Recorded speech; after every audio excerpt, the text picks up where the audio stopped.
Sir नमस्कार। नमस्कार sir. Sir क्या नाम है आपका? दिनेश विश्वकर्मा नाम है मेरा। दिनेश जी कहाँ से आए हैं आप? मैं ग्राम सुंदरपुर जबलपुर से हूँ, एमपी। अच्छा दिनेश जी, आप एक बात बताइए, संत रामपाल जी महाराज से कब जुड़े आप? संत रामपाल जी महाराज जी से मैं 26/1/2014 को जुड़ा। क्या काम करते हैं आप? दास जो है परमात्मा के जुड़ने से पहले इंश्योरेंस सेक्टर में काम करता था। सर संत रामपाल जी महाराज से नाम दीक्षा लेने से पहले आप क्या भक्ति साधना करते थे? मैं संत रामपाल जी महाराज बंदी छोड़ सदगुरु रामपाल जी महाराज जी की साधना करने से पहले दुर्गा जी की उपासना करता था। चूँकि मेरे घर में सारे लोग दुर्गा की ही उपासना करते थे, वही उपासना मैं करता था। और उस उपासना के करते करते मेरे जीवन में इतने कहर टूटे कि 26 साल की उम्र में मेरी पत्नी की मृत्यु हो गई कैंसर से। और दुर्गा जी का उपासना करने से जो मैं आपको बताने जा रहा हूँ कि दुर्गा जी ऐसे साक्षात 8वां अंग सहित ऐसे तख्त पे विराजमान हो जाती थी। और हम उनसे यही प्रार्थना करते थे कि कैंसर था, कैंसर ठीक हो जाए। आज जगत जननी है, जैसा सुन रखा था हमारे गुरुओं ने, धर्म गुरुओं ने हमको बता रखा था कि दुर्गा ही सारी जगत की जननी है। तो हमने कहा हमारे तो भाग खुल गए। ये इतना मतलब किसी को नहीं मिला। तपस्या करते हजारों वर्ष तपस्या करने के बाद जो प्राप्त नहीं होता वो मैं इन आंखों से देख पा रहा हूँ। मेरे तो भगवान मिल गया, मेरा मोक्ष हो गया, सारी चीज़, और तो मेरे रोग दूर हो जाएंगे, पत्नी के सारा हो जाएगा। लेकिन भगत जी क्या बताऊँ कि वो यही कहती रही ठीक हो जाएगी। वो दूसरे दिन मेरी पत्नी की मृत्यु हो गई। मृत्यु हो जाने के बाद मैं सारी रात सोया नहीं। मैं ये सोच रहा था कि इस दुनिया को मैं बताऊँगा, कोई यकीन नहीं करेगा कि ये दुर्गा साक्षात देख रहा था। और इसके बाद भी इसके ऐसे हाल हो गए कि पत्नी मर गई, कैंसर से मर गई। मैंने क्या किया, सुन रखा था जैसे धर्मगुरु ने कि भाई मरने के बाद भगवान मिलता है, मरने के बाद भगवान मिलता है। तो मैंने फैसला कर लिया सुबह मैं अपने आप को मार दूंगा और इसके बाद सफ़र करूंगा कि भगवान है कहाँ। जीते जी भगवान तो मैंने देखा, वो मेरे जीवन के कहर नहीं अलग कर सका। कोई मेरे जीवन में कहीं पे भी सुख और शांति नहीं प्राप्त हुई। ऐसा करके मैंने अपने आप का ये गला काट दिया। ये गला काट दिया। गला काटने के बाद जो है मैं 3 दिन जो है मरा हुआ था। दुर्गा जी के ऐसी चेहरा मेरे सामने होता था। मुझे जो है जितने भी काल के जो दूत हैं लेने आते हैं वो ले जा नहीं पाए। मैंने बोला भगवान मरने भी नहीं दे रहा, मिलता भी नहीं है, कहाँ जाऊँ, कैसे पाऊँ। जब ये चीज़ हुई, मेरे प्रश्नों का उत्तर नहीं मिल रहा है, मरने देता नहीं, मिलता है नहीं, भगवान है कहाँ। ऐसा करके जो है मैं प्रश्नों पे प्रश्न मेरे अंदर से उठ रहे थे। फिर हुआ क्या सर जी कि मैं तीसरे दिन जब अपने होश में आया तो मैं बेड पे पाया, हॉस्पिटल में पड़ा हुआ था। मैं बोल रहा हूँ, मेरी आवाज़ नहीं निकल रही है। तो मैं इशारा किया कि मेरी आवाज़ क्यों नहीं सुन रहे, कोई सुनने वाला नहीं, सब देख रहे हैं। एकदम से उन्होंने देखा, अरे इसको होश आ गया, होश आ गया, ठीक है। इसके बाद क्या हुआ, मैंने सोचा कि यार जब इनको सुनाई ही नहीं दे रहा, अच्छा रहा, कौन कितने सवाल पूछते, क्यों तूने गला काट लिया, क्यों ये कर लिया। मैंने बोला अच्छा रहा, चल एक काम तो अच्छा किया मेरे जीवन में, कम से कम बोलने का जो था वो बंद कर दिया। किस किस को जवाब देता मैं। सर हम जीवन में बहुत कम ऐसे लोगों को देखते हैं जिनकी आस्था, जिनकी भक्ति इतने उच्च स्तर पे हो, इतनी आस्था उनकी हो कि भगवान पाने के लिए वो अपनी मौत को भी गले लगाना बेहतर समझते हैं। आपने भगवान प्राप्ति के लिए, भगवान दर्शन के लिए अपना गला काट दिया, आपकी पत्नी की मृत्यु हो गई, जबकि आप कह रहे हैं कि आपको दुर्गा देवी साक्षात नजर आती है, साक्षात दर्शन देती है। बावजूद इसके आपको आध्यात्मिक लाभ नहीं मिले, शारीरिक लाभ नहीं मिले। सर आप क्या कारण मानते हैं कि आपको शारीरिक लाभ नहीं मिले, आध्यात्मिक लाभ नहीं मिले, जबकि हम देखते हैं कि आज के समय में बहुत कम ऐसे लोग होंगे जो आपकी तरह आस्था रखते होंगे। बहुत कम लोग ऐसे होंगे जो अपने जीवन को दांव पर लगा सकते हैं भगवान प्राप्त करने के लिए। सर क्या कहना चाहेंगे, आखिर आपको आध्यात्मिक शारीरिक लाभ क्यों नहीं मिले? सर इसमें ये है, जो आज तक हमारे धर्मगुरुओं ने जैसा हमें ज्ञान दिया, शास्त्र के विरुद्ध ज्ञान दिया और उसकी जानकारी दी, उसी पद्धति को हमने जीवन में सुना, आचरण में लिया, उसको करते रहे। उसको करने के बाद परमात्मा कहते हैं, बंदी छोड़ सतगुरु रामपाल जी महाराज अपनी वाणी में कहते हैं कि भाई जो तीन देव की करते भक्ति उनकी कभी ना होवे मुक्ति। परमात्मा अपनी वाणी में फिर कहते हैं कि माई मसाणी शेर शीतला भैरव भूत हनुमंत, जो इनको पूजता है हम कोसों इनसे दूर होते हैं। परमात्मा अपनी वाणी में कहते हैं। हमको ये बात मालूम नहीं थी, क्योंकि हमको सच्चा ज्ञान देने वाला कोई गुरु आज तक नहीं मिला। क्या आप ये कह सकते हैं कि संत रामपाल जी महाराज की शरण में जाने के बाद आपकी वो खोज पूरी हुई? बिल्कुल, मैं ये आपको बहुत बढ़िया बात बताता हूँ। मेरे जब ये प्रश्नों का हल नहीं हुआ कि ये भगवान ये नहीं है तो वो परमात्मा है कौन, कहाँ है, कैसे मिलेगा, मैं इस खोज में जब चला तो मेरे माइंड में एक बात आई कि जो सारे जितने चैनल्स हैं, कहीं ना कहीं कोई तो गुरु होगा जो इस संसार के विषय में, इस भगवान के विषय में जानकारी दे रहा होगा। ये प्रेरणा हुई मेरे अंदर ऑटोमेटिक, पता नहीं क्यों। मैंने फिर सारे चैनल, सुबह से बैठता था, दिन के 6-7 बजे जो है मैं बैठ जाता था और 11-12 बजे तक मैं चैनल देखता था, सत्संग सुनता था, देखता था कोई राम की कथा सुना रहा है, कोई विष्णु जी को बता रहा है, कोई जो है कृष्ण जी को लीला बता रहा है, लेकिन कोई इसके आगे की कोई कथा ही नहीं बता रहा है। जब नहीं बता रहा तो मैं उनको फिर मोल्ड करते जाता था, मतलब उनको चैनल चेंज करते जाता था। नहीं मिलता था, थक जाता था, दोपहर में खाना खाता, फिर सो जाता, 3 बजे फिर उठता, शाम के 6 बजे तक चैनल देखता मैं। चैनल देखने के बाद वही कोई राम कथा, कोई कृष्ण जी की लीला बता रहा, वो गोवर्धन पर्वत उठाए, इसके आगे कोई ज्ञान ही नहीं, कोई नहीं। कोई हनुमान जी की उपासना बता रहा, आप ऐसा कर लो, ये हनुमान जी ऐसा चमत्कार कर देंगे, हनुमान जी पूर्ण परमात्मा है कलयुग में। मेरे को ज्ञान ही नहीं समझ में आ रहा, कोई हनुमान जी को भगवान बता रहा। फिर हुआ क्या कि मुझे जो है ये प्रश्नों का उत्तर एक दिन जो है बंदी छोड़ सतगुरु रामपाल जी महाराज जी का चैनल देखा। उसमें बंदी छोड़ सतगुरु रामपाल जी महाराज जो है दुर्गा कैसे पैदा हुई, कहाँ से इसकी उत्पत्ति हुई, ये सदग्रंथों में प्रमाण करके सब कुछ बता रहे थे। और जैसा मैंने उनका ज्ञान सुना, मेरे तो पैर तले से जमीन ही खिसक गई कि ऐसा अनमोल ज्ञान, हे परमात्मा आप तो ऐसा अनमोल ज्ञान बता रहे हैं मालिक।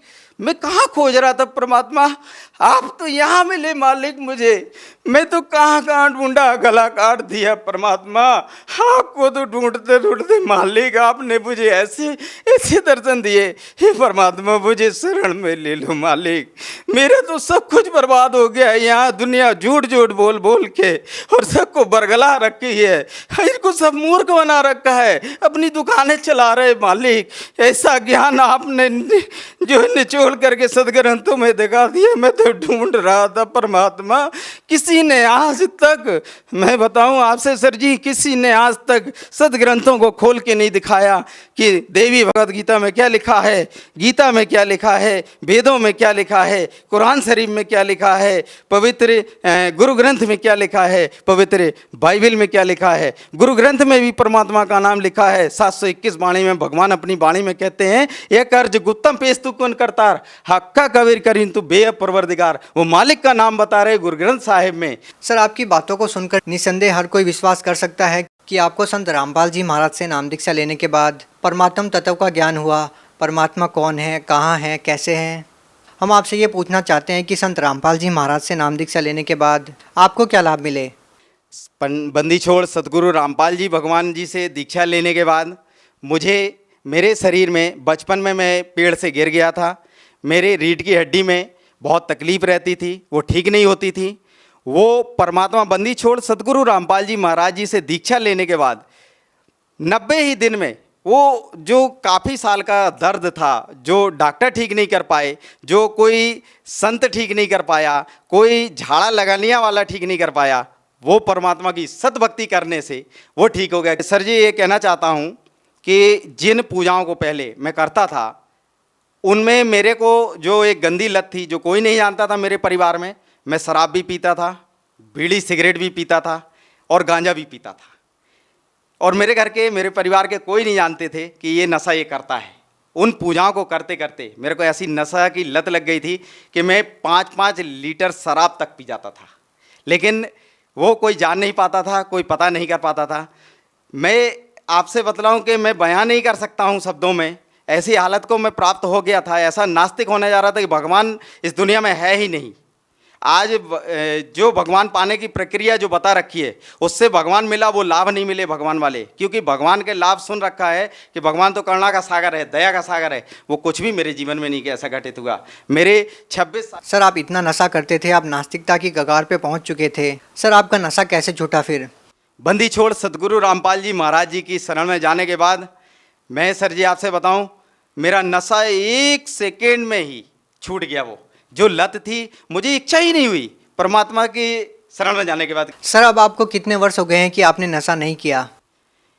मैं जब से 26/1/2014 को मैंने परमात्मा बंदी छोड़ सदगुरु रामपाल जी की शरण में गया, उस तारीख से वो सारे नशे छूट गए एक ही पल में।